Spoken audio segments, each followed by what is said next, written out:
Tension নিয়েন না, কিছু বলেন। কোনো টেনশন নিয়েন না। বিএনপির ভারপ্রাপ্ত চেয়ারম্যান তারেক রহমান সাহেবের পক্ষ থেকে আপনার এই যে গরু পড়ে গেছে, ঘর পড়ে গেছে, আমি নয়ন যেহেতু বেঁচে আছি, আপনিও বেঁচে থাকবেন, আপনার কোনো টেনশন নেই।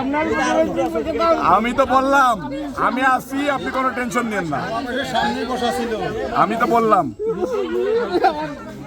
আপনি কোনো চিন্তা করেন না, আমি আছি তো। টেনশন করিস না তো। আরে বাবা, আমি আপনারা বলছি যে আমি আছি, আপনার কোনো চিন্তা আছে? চিন্তা নাই, বসলেন। আপনার এই ঘর এই গরু আমি দেখবো, আমি দেখবো, বললাম তো আমি দেখবো। হ্যাঁ দেখেন, আমরা ধানের শীষের প্রচারণায় ছিলাম মোহাম্মদপুর সদর ইউনিয়নের একটা ওয়ার্ডে, 3 নম্বর ওয়ার্ডে পথসভা ছিল। 3 নম্বর ওয়ার্ডে পথসভা ছিল। এই পথসভা চলা অবস্থায় আমরা যখন শুনতে পারলাম যে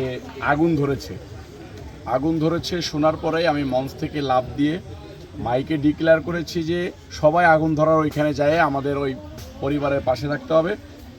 মানুষ আসতেছে, হেঁটে হেঁটে আসতেছে, দৌড়াচ্ছে। আমি এত মানুষকে ঠেলে দৌড়াইতে এসে দেখি যে আগুন চলতেছে। পানির বালতি, আমি যা আসতেছি শুনেই পানির বালতি আমার কাছে মানুষ এগিয়ে দিয়েছে। আমি সেই পানির বালতি নিয়েই আগুনের ভিতরে লাফ দিয়ে, যেদিকে মেন আগুনটা ছিল ওই আগুনের ভিতরে ফেলে দিয়েছি। আমার শরীরের কয়েকটা জায়গায় সেকা খেয়েছে, পুড়ে গিয়েছে। ওইখানে যে আগুনটা লিবায়ে আমি চতুর্থ সাইড দিয়ে ধোয়ার ভিতরে দিয়ে আমি নিজে একটা বিপদগ্রস্তর ভিতরে পড়ে গিয়েছিলাম। তারপরেও গরুটাকে ছাড়ি নাই, গরুটা নিয়ে একটা সময় বের হয়েছে। একটা গরু খুবই ভালো অবস্থায় আল্লাহর রহমতে সেভ করতে পেরেছি, আর একটা গরুর অবস্থা খারাপ হয়েছে, একটা ছাগল মারা গিয়েছে। আমরা এই যে আমাদের বিএনপির নেতা, এখানকার সাধারণ একজন মানুষ, মুসলিম ভাই, আমরা বিএনপির ভারপ্রাপ্ত চেয়ারম্যান জনাব তারেক রহমান সাহেবের পক্ষ থেকে তাকে আশ্বস্ত করেছি তার যে ঘর পুড়ে গিয়েছে এবং তার যে গরু পশুর ক্ষতি হয়েছে, আমরা ইনশাল্লাহ তার পাশে থাকব।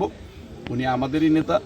দেখেন, দলের প্রতি ওনার এতটা কমিটমেন্ট, ভালোবাসা, এরকম বিপদের কথা শুনেও উনি আমাদেরকে নিয়ে সেই মঞ্চের দিকে যাচ্ছে যে ভাই বিপদ থাকবে, মানুষের পাশে থাকবে, কিন্তু ধানের শীষের প্রচারণা থেমে থাকবে না ইনশাল্লাহ। সকলকে ধন্যবাদ।